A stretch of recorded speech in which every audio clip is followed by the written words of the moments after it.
Hall of Fame City, Cleveland, Ohio, welcome to the Musicians Bootlick. Thank you. We are a weekly web series by Cleveland musicians and about Cleveland musicians. You can find us on my YouTube channel, Musicians Bootlick. We are also live and interactive right now on Periscope. Interactive, live right now on Periscope. Are you down with Periscope yet? I'm on Periscope. Oh, very good. My guest tonight is guitarist Billy Morris. You know, in Cleveland, hold your applause. Hold your applause. You know, in Cleveland, he's just Billy. For better or worse, he's just Billy. But outside of this town and around the world, he's known by adoring fans, musicians, and music insiders as someone who has had a major impact on rock and roll, and more specifically, 80s hair metal. All right? So, most notably, with one highly successful 80s hair metal band that had a very tragic ending, and we're going to get to that. Too many rock and roll bands have had tragic endings. But he's also been with Quiet Riot, Mr. Big's Paul Gilbert, Tough, one of Cleveland's locals' favorites right now, and a host of others. So, you know, I don't want to blow too much smoke up your ass, okay? I mean, and I don't want to overstate this, okay? Hey, just talk the facts, bro. But you are about as close to rock and roll royalty that Cleveland musicians have. So we're lucky to have you. Oh, thank you. All right. Billy Morris, everybody. Thank you so much. So I'm really glad you did this for me. I know you're going out on a limb. Okay, this is one of my first shows. But first thing I want to do is I want to go all the way back. All right? All the way back to a family of musicians, if I'm not mistaken. Is that right? Yes, the Morris family, everyone on the Morris side are musicians. My father, my uncles, they all in a band together. Going back to my grandmother, Tilly, she was a clarinet player. My great-grandfather had one of the first radio shows in Cleveland. Yeah. So, yeah, I come from a musical family. I'm trying to gather his energy with this show right now. But did I also hear a story about when you were first born, like maybe on the first day you were born, your dad and a kiss and a drive somewhere? Is that a true story? Do you know where I'm going with that? On the first day you were born? The first day I was born, my dad stuck around in the hospital to make sure that I was okay and I had all my fingers and toes. And he gave me a kiss, and he got in his car and his band went to Las Vegas or Los Angeles or Las Vegas. Las Vegas. How yeah. ironic is this? Your father was was a radio talk show host, which I am, and I also moved out to Vegas, and I probably left some babies back here. I'm not certain, but I stopped answering the phone on Father's Day. But that's a joke. Now recently, aside from international touring guitarist, okay. Billy has been a nightclub owner, a restaurant owner, a recording studio producer and studio owner, food truck and catering business, which is kicking ass, by the way. Yes. Yes, it is. Promoter, booking agent, live sound and staging business, Brown's backer band, local Cleveland cover band, local original band. Did I miss anything? That about covers it all. Yeah. That about covers it. But you know, my main thing right now is my food truck. Yeah. And I'm partnered with the best partner, Todd Chason of the band Tough. Yeah, we're gonna get to that. Yeah, I know. But all that stuff that I did in the past, the recording studios, the nightclubs, the restaurants, you know, that was just teaching me, setting me up for life right now. I just had two beautiful baby boys. I have a 3-year-old and a 2-year-old that I'm in my life. I'm so happy. Yeah. And I had to take my money, I had to make my money go from here to up here. So everything I've done in the past, it made me who I am today. Yeah, it sure does. And I'm really glad that it set me up for right now. That's so good. I've done nightclubs. I've booked all the national bands that come through town. I've been downstairs in the office with George Lynch and Rat and Dokken and L.A. Guns and Faster Pussycat. All my friends from my touring life, when they come through town, I book them, and that was a good part of my life. But I moved on from the nightclub business, moved on from the bar business. I will tell you this right now. Yeah, please. If you own a nightclub and you're not there, you're getting robbed. That's all I want to say right there. If you're not at the end of the bar where that guy should be right now, watching everybody, you're getting robbed. So that's why I got out of the bar business. Wow. I was going to ask you about those times, but you pretty much summed it up right there. That's a tough business. But so the clubs, you know, you did that for a while. Which one of these do you love the most right now? Is it your food truck business? Well, the thing about the the club set me up cooking, and I've always been like a closet chef. I would come home from gigs late at night. I'd light the barbecue up, cook some chicken, drink some beers, look at the stars, and think. And I got this this passion for cooking, and I thought to myself, you know what? I can cook, and I am a rocker. So why don't I do like a catering business where I smoke the food and I rock for the people? So I named it Smoke and Rock and Roll, and I bought a smoker. I went down to Atlanta and had this big custom smoker built, because down south they know how to smoke, you know? Yeah. And I bought this big smoker. It started with a smoker, towing it with my Jeep, and then a year later, I'm like, well, I got a smoker. I better build a food truck. So I went on Craigslist. I bought a truck from the Cleveland Public Library. It was just a white library truck. It was clean, ran perfect. And I could see it, you know? And a year later, our Smoke and Rock and Roll truck is killing. So we're very happy with that. I think it's big news here in Cleveland. I mean, I'm not just saying that. I mean, you really have combined two really unique things. Yourself, you know, which, you know, you're a personality here in town, and food trucks are very popular these days. So Yeah. major kudos on that. I had some tonight. It was awesome. I loved the little crunchy onions on the top, which I was talked into by Todd Chason over there. I just want to say this, you know, I'm like the guy that checks the oil in the truck and makes sure the inventory's there and everything. But my partner Todd, he's quality control. He's the pro. He's like the real heart and soul of the food. Is he really? That's a nice thing to say. You know, he really digs food. He did the with Tough. He was on the Tough the '80s cruise, the heavy metal cruise. I forget exactly. I was there. Okay. I was in the audience watching him. And he was up there teaching people how to cook. Yeah, that was pretty cool. He's got some great knife skills. Yeah. Yeah, he's scary as it is, but you put a knife in his hand and you just listen. I mean, you just fucking do whatever he says. Absolutely. So, I want to go back to the old days in the 80s, man. First of all, do you guys remember Spoiled? Do you guys remember Kid Wicked? You guys remember those bands? Do you miss those days? I do, because the 80s were the best era. I always heard from my father, he's like, oh, you didn't grow up in the 50s, you missed the best. You know, and now I'm a father, I'm going to tell my kids, you didn't grow up in the 80s, you missed the best era. But to me, the 80s were so colorful, so alive, so fun. You know, we went out and rocked, we had smiles on our faces.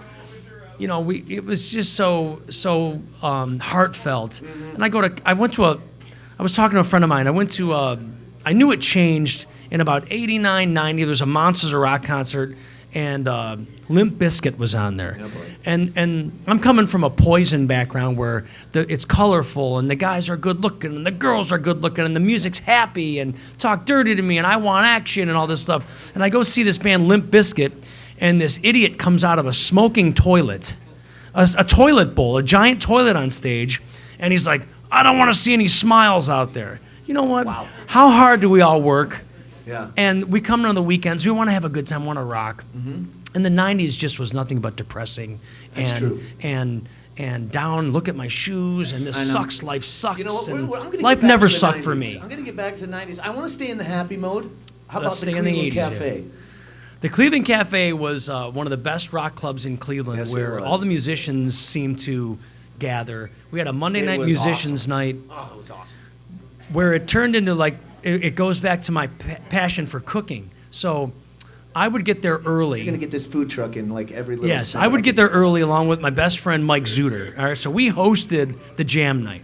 But we would get there early and make all the wings and the pizza for everybody with these big white aprons on. And then when it would be time to go on stage, we'd leave the aprons on. And we'd play, and then it was just a good time. I'm you know what? I don't remember that. The Cleveland Cafe days, I was the king of foosball. I would play foosball till 4 in the morning and bet money and win money at foosball, which I'm happy to say that my friend Janie Lane taught me the game of foosball. Really? So me and him together on a table, no one could touch us. That's awesome. So the Cleveland Cafe was with, and I own the Cleveland Cafe sign from outside, and the big giant Hill guitar that was on there. I have both those in my possession. They've been looking for who stole those. I stole them since '87. Actually, Mark Lavelli, the owner, he had them in his garage. He said, "I'm going to give these to you for your club." So he gave them to me, and I still have them. That's pretty cool. You know, there was you guys. There was Kid Wicked, then Spoiled, then there was Out of the Blue. Out of the Blue. Bronx. Oh no, Bronx. The Bronx. And another Fashion great band, Police. Fashion Police, Captured. Capture, yeah. Which features a guitar player, Frank Romano, went on to play with a Frank's singer awesome. from Matchbox 20. He's like Parma, right? He's Isn't he like, a yeah, Parma guy? Parma. Yeah, uh-huh. And he's a New York studio musician. He's very successful. Yeah. So a lot of success came out of the Cleveland Dave Cafe. Baker. Dave Baker's a big guy in phenomenal. Nashville right now. Doing phenomenal in absolutely. Nashville. I had to chuckle a little bit, and Dave, you know I love you if you hear this. But he was came through Vegas, and I was playing at a club, and I saw him. They were doing the showroom, and I was like, "Hey man, who are you playing with?" He was with Kelly Pickler, which gave me a little chuckle because of the way she did that show. What was she on, like American Idol or something? You know. I believe maybe, ditzy. but good for him, man. He's successful, exactly, and he went to Nashville and made it happen. He made it happen. He's doing extremely well. And then Travis Haley also came out of that era later in the Travis time. Haley, now, nobody knows this. Me and him used to play football together. We would play tackle football. Do you remember Turkey Turkey Day ball? football? Yeah, absolutely. Turkey He'd ball. be in there. We'd be played. getting muddy and beating each other up, and that was in our 20s now. Yeah. Now he's very successful with a band called Steel Panther. Yep. He and I are still very close. But then the 90s happened, and that was not a good time. But you know what's ironic about the 90s is you look so much like one of those guys from the 90s. Let me tell you my 90s story. Let me tell you this story. You look like Kurt Cobain. Was there I've ever heard any that. Nirvana? I've heard that. All right, so yeah, and you know this. All right, so I'm in a band called Kid Wicked, and we're trying to make it. So we get booked at the Odeon downtown to open for Strutter, the Kiss tribute band. Sure. Yeah. So we go up in front of like a packed house, and we do our original music, which was great. I thought it was great at the time. And the agent for Strutter, Greg St. Charles from Long Distance Entertainment, he comes up to me and says like, "Hey, your music's great, but I can't book you. But Kurt Cobain just died, and you look like Kurt Cobain. So if you want to do a Nirvana tribute, I can book you all over." That had to just hurt coming from the 80s. It hurt. It hurt. I play Nirvana songs now, and they still kind of pain me. Well, So, it was the back to drummer's you. idea. All right, Jim Tobias. He was like, "Oh, we'll do that." So the agent booked a couple shows, these festivals, and literally I learned the songs in the van on the way to the festival. We had big Put a lot cue of work cards into with that, all huh? the lyrics on there.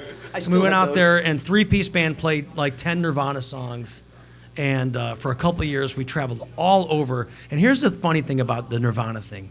It wouldn't sell very good in a major city. If you played in like Cleveland, nobody would really show up. But you played a college town, like in Alabama, okay. Alabama University, it would be sold out. Wow. It would be like slam dancing and these college kids going insane. And we made so much money, we couldn't help but do it. Yeah. We had a beat up Chevy van, 3 guys in a Chevy van, driving all over the country, having the smell time of our wonderful. life. Yeah. Exactly. That's good times. Yeah. Well, then around that time came a meeting with John Oswald in Kent. Why don't you tell everybody about that meeting and who John Oswald is? Well, the meeting with John Oswald actually was in about 89 when the band Warrant came out. And I guess John Oswald isn't a very glam rock name. And his actual name is John Kennedy Oswald. Even better. So he changed his name to Janie Lane. He formed the band, or he joined the band Warrant, wrote all their hit songs. And my band Kid Wicked opened for them. Anytime they came through Cleveland or the Midwest, we opened for them. And one of the reasons we opened for them is actually he really took a liking to me and my playing. But they would always just travel with no gear. So like, well, we can get Billy to drive his van out. We can use his gear and he can open for us. So we did a lot of gigs like that. So I remained friends with Janie Lane for, through the 90s. And there came a time when he needed to have an Ohio guy in the band. He was with LA guys and he really couldn't relate.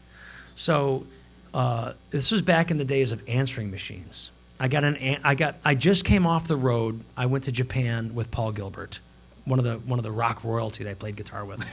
And I came out of that. I did Paul's live CD and his live DVD. We had a very successful little run in Japan and Korea.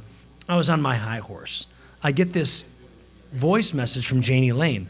"Hey, Billy, this is Janie. Call me. I want you to do guitars for Warrant." Now, when I heard that, do guitars for Warrant, I'm thinking guitar teching. Because he had asked me to run sound for Warrant before, because I'm an engineer as well. I'm like, I don't want to. I just played with Paul Gilbert. I'm not going to set up guitars for Warrant. Then he called me back a few weeks later and said, "Hey, why didn't you call me?" I'm like, I just did what I did, and I don't really want to go out and tour as a guitar tech. He's like, I'm not talking guitar tech. I want you to be the guitar player in Warrant. I'm like, okay, I'm in. Now you're in. I'm in. Now, wait, you didn't miss any shows, did you? Because I'm freaking out. You didn't miss any shows from not answering your answering machine, did you? No, okay, it good. was the way the bands worked. The way the band worked back in the day. It was weekends in the fall and the wintertime to gear up for the summer tours. So the first year I joined Warrant, and now I'm a fan. I'm a rock fan. I love all the 80s bands. I bought all the 80s albums or cassettes, and I'm a fan. So my first year touring with Warrant, it's Warrant, Rat, and LA Guns in a tour bus playing amphitheaters across the country. God. Now my rock star dreams came true. I always say to people, Janie Lane made my rock star dreams come true. That was 2000. 2001 got a little better. It was the Poison tour, the Glam Slam Metal Jam with Poison, Warrant, Quiet Riot, and Enough's Enough. And that's where I met my friends in Quiet Riot. Yeah. You've said that Janie's had a big impact on you? Absolutely. Yeah. Absolutely. He's taught me, like I said, he made my rock and roll dreams come true. He taught me how to perform on a big stage. And when I play a little stage, I come across like I'm on a big stage. I watched the best front man from the 80s and 90s. To me, Janie was the best front man. He had the best personality and charisma. You looked at people in the eyes, you talked to them from the heart, and I got to stand next to that great performer for 4 years of my life, and it really influenced the way that I perform now. And the touring, it satisfied all those rock and roll dreams? Absolutely. I played every state in the country, played not all over the world, but some pretty big places. Flew around on planes, met a bunch of people, played in Hollywood, met all my rock star idols I looked up to. Did you ever meet any chicks while you guys were out on the road or anything? Met a couple girls out on the road. We kept it family oriented. It was all sure. good. Yeah, For absolutely. Sure. Yeah. Would you go back out on tour? I know, I just have to leave that one alone because, I mean, I don't mind a little swearing or something, but, I don't want it to get to where we could go with that one. But would you go back on the road today, right now? Would I go back on the road today? I'm going to tell you the truth. Yeah. No. See? I would not go back on the road because I've gotten that part of my life. I've experienced it. Now, I do need to get out of town a couple times a year. Mm-hmm. So I was lucky enough to join the band Tough, who's my partner. T-U-F-F, by the way. That's with 2 Fs. They're so heavy metal, they need 2 Fs. Yes, they do. Tough. And we go out once a year, twice a year, and we only play festivals. So we're going out to a big festival to play with, the Killer Dwarfs and Pretty Boy Floyd and Danger Danger and Firehouse and Trickster. So, we live our family life. We do our jobs, our food trucks, our whatever. We got to cut the lawn, whatever. Hang out with the kids. But for instance, this weekend we're going to Denver for a big metal fest. Nice. And that gets that touring thing, gives me enough. So, I need it twice a year. That's all I need. So I have a funny story now, too. Todd Chason, who's a founding member of Tough, was in an airport with you. And he says this happens multiple times. He's in an airport with you, and someone is pawing past Todd to get over to you, over to Billy, and be like, hey, aren't you the guitar player in Tough? And you're that guy from Warrant, and will you sign this for me and you hang out with me? And meanwhile, Todd is getting smushed pushed out of the way against the that does happen. baggage that thing. does happen. Hey, you got to keep the long hair, Todd, all right? I did enjoy that story. A little too much, to be honest. So now, you grew up in a music family, so I don't know if you really had ever a turning point or anything in music, but for me, I had one when I listened to Pink Floyd The Wall. My mother got the tape, and I remember literally being mesmerized, like in a trance, listening to it. And when the album was over, I'd probably sit there for a few minutes, and I was like, I have to be a performer for the rest of my life. And that was 1982.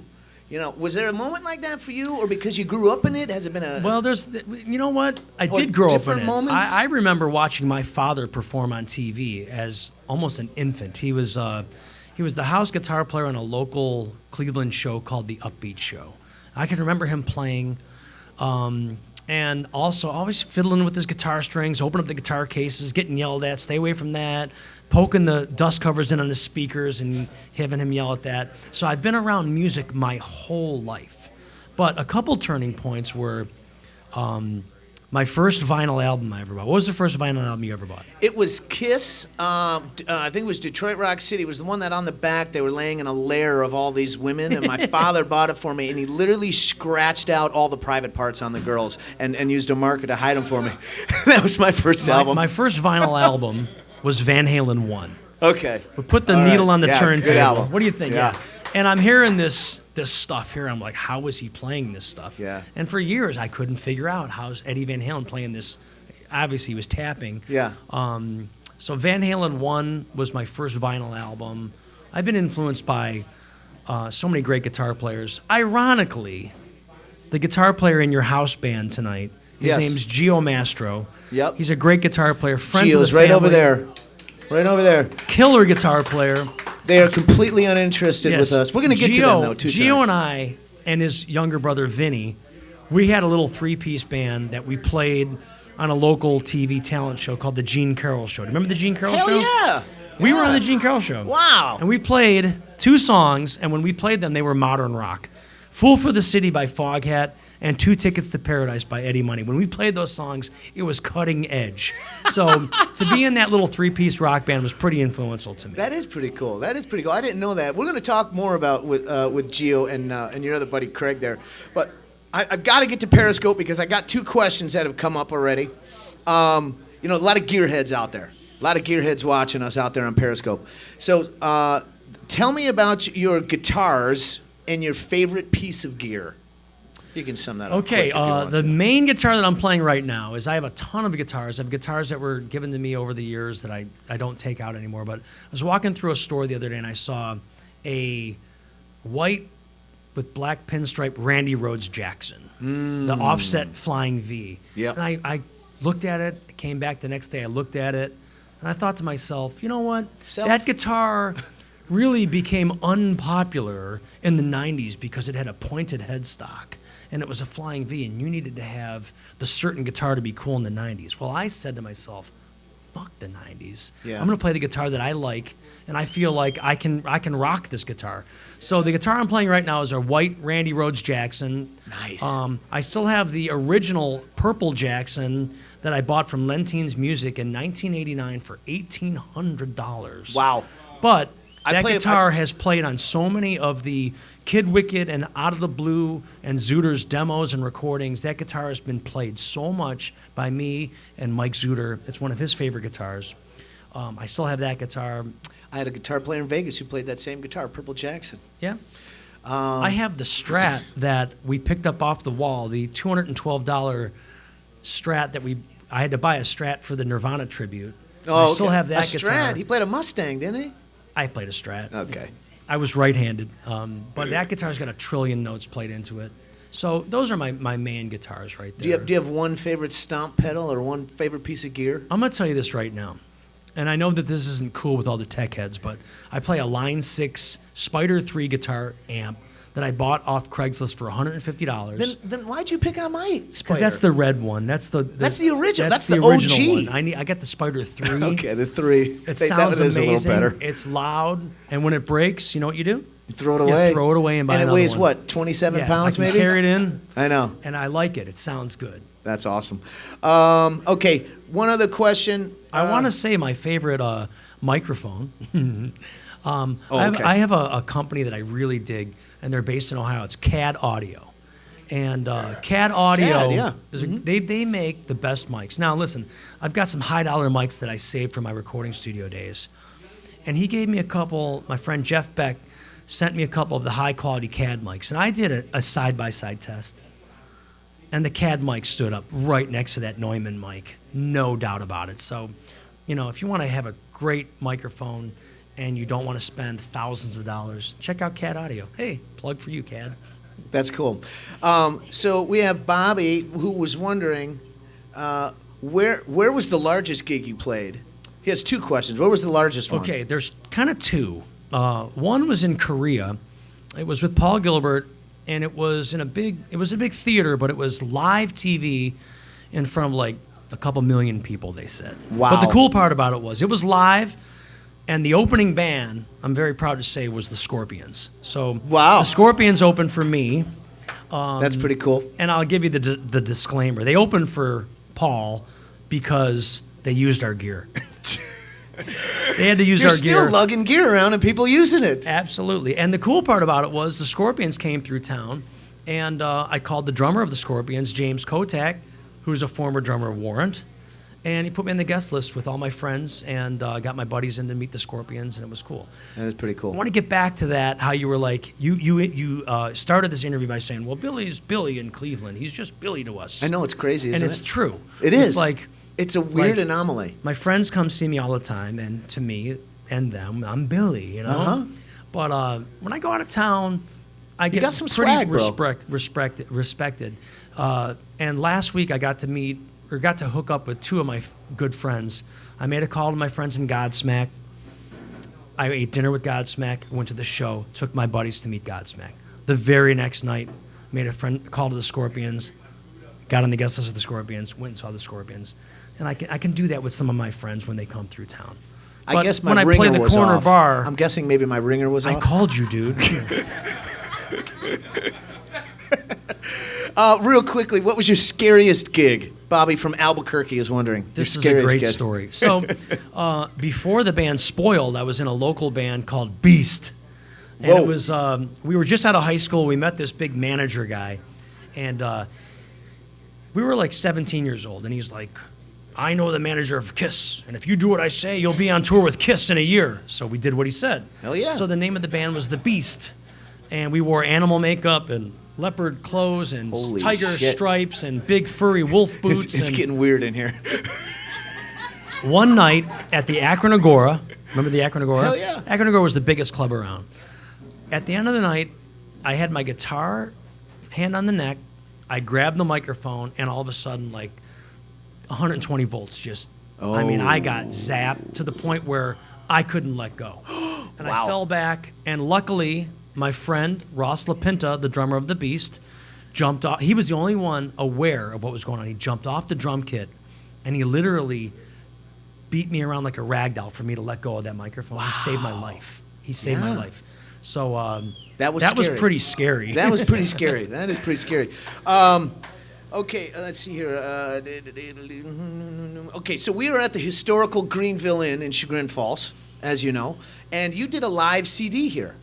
I just found that out. Yes, I used to be a partner in a local recording studio called Lava Room, and I met one of the partners at the time here. His name was Dennis, and he was just like he was a guy that had passion for music. Yeah. And he loved this club, so he got all the regular bands that play here, and he hired me to come in with my mobile recording studio, multi-track everything, take it back to a major studio, do a little overdubs, mix it through the SSL, and it turned out really good. We have Steve Yoakum in it. Wow. The Jack Fords played. Nice. And that's all I remember. Yeah. There's a lot of bands that played, but Well, it was that's- about 10 years ago. The Greenville does have a great heritage for great music. They really do. And that's why I chose, to do the bootleg here. It's a great environment. It's a good vibe. So kudos to the Greenville. Your food truck, you talked about that. Can we plug that anymore? Anything else about that Please, that we want to say? that's my major thing. we're gonna visit. I'm concept gonna of the visit food your truck. house, and we're gonna take a look at the We're smoker. gonna, we're gonna show how we, the food. Our thing that we take pride in. There's no microwave. This isn't buy the food at the store, heat it up, and serve it like a hamburger or a hot dog. We take a lot of time to smoke this food, massage this food, slow cook this food, so it's authentic Southern barbecue. One of the things I did with Janie Lane, we would rent a car in Kansas City and drive around Kansas City and eat barbecue in these little houses. Yeah. They're little houses that would serve barbecue. And there's different barbecue in different cities. I took that expertise and applied it to this. But the food truck, the concept for Smoke and Rock and Roll isn't just a food truck. It's a whole kind of a business where both of the words mean something. So it's smoke and rock and roll.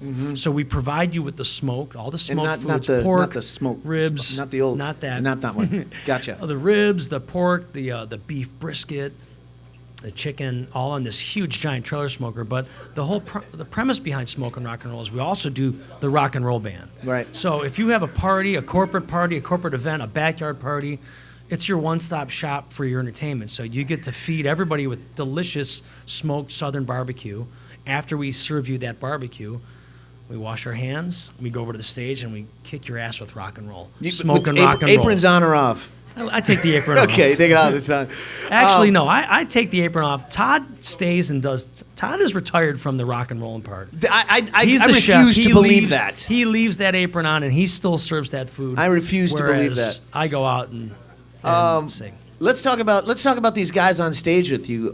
With us, with the Bootlick. Craig Martini, right over there. Craig Martini, the bass player, and Giovanni Mastro. Yes. Two amazing fucking players. How you landed the top two instrument players in this city? You must be paying them a lot of money. Well, we also have Mitch Piazza on drums, Absolutely. who you need to get down and he hip belongs with. with them as well. This band is amazing. It really is. And It it's is the only amazing. reason I agreed to do this was so I can watch this band. Wow, that hurts. Yeah. But Craig and Gio, we appreciate you guys. You'll be able to see Craig and Gio and Mitch every week here on the Bootlick, playing with different musicians throughout. So kudos to you guys. Kudos to you, Mitch. Thank you guys. I couldn't do this without you guys. We talked about what are we going to expect from you musically? What are you doing? What's coming up? What do you got going on? Well, locally, I make my weekend money. I go out and play in a very successful 80s tribute band called Sunset Strip. Mm-hmm. And that's my weekly band. I always have passion to keep playing. I'm never going to stop playing music. That's Sunset my Strip. blood. It's doing amazingly it's well, doing too. very good. It's doing very well. And, I see your name all over town. And then on some weekends, I'm doing a tribute to Janie Lane. That's what I wanted to get to, yeah. And I'm doing a thing where I bring in the drummer Mike Fasano from L.A., of former drummer of Warrant, Sean Zavadny, the keyboard player for Warrant when I was in the band. He's from Akron. And Aaron Atkins, Rob Samay, and Paul Lewis. We do a tribute to Janie Lane. And we do theater shows. Like, for instance, November 13th, we're going to do another show with Tom Kiefer of Cinderella. This will be our third show with him. And we come out, and I do the Warrant set. I do Down Boys, Uncle Tom's Cabin, Heaven, some of the other songs off the album that are people's favorites. I come up, I think I do a pretty good representation of how Janie entertained the crowd. And I always tell everybody, Janie made my rock and roll dreams come true, so it's an honor to go out there and do a tribute to him. And it's kicking ass. We've done it all over the Midwest. We've been in Iowa for motorcycle festivals. We shared the stage with Tom Kiefer, Stephen Pierce here, Rat. Yeah. We're going to go back to Evansville, Indiana. We're doing a lot of things with Tom Kiefer with that camp. They seem to have accepted us and allowed us to do this. Not a bad deal. Yeah. Well, part of the musician's Bootlick is really a thank you. So, and that's partly why I designed this. This show was a thank you for musicians, because we don't get enough thanks, man. I shouldn't say musicians don't get enough thanks. So, I personally want to thank you for the music, bro. Thank really you very do. much. Yeah. Thanks for Thank giving you me guys. this opportunity. Yep. And best of luck to you. And if you want to do it again and ask me a little more controversial questions, I'll go off. So let's next season. We're going to do that. Coming back. We're going to do that next season. Absolutely. All right. So for the musicians Bootlick, we are taking off. Give it up for Billy Morris, everybody. Are we going to play some Warrant songs? We're going to do some Warrant songs. I'm going to play some Warrant songs. All right. Let's play some rock and roll. Thanks, guys. And this is where the music will be playing and we'll be drinking and everything. All right. That was good. Hey, man. Thank you. Really good. Thank you. That was really good. Hi, honey. All right. Crank up the music. Yes, sir. Could you crank up the music, Miss Bot?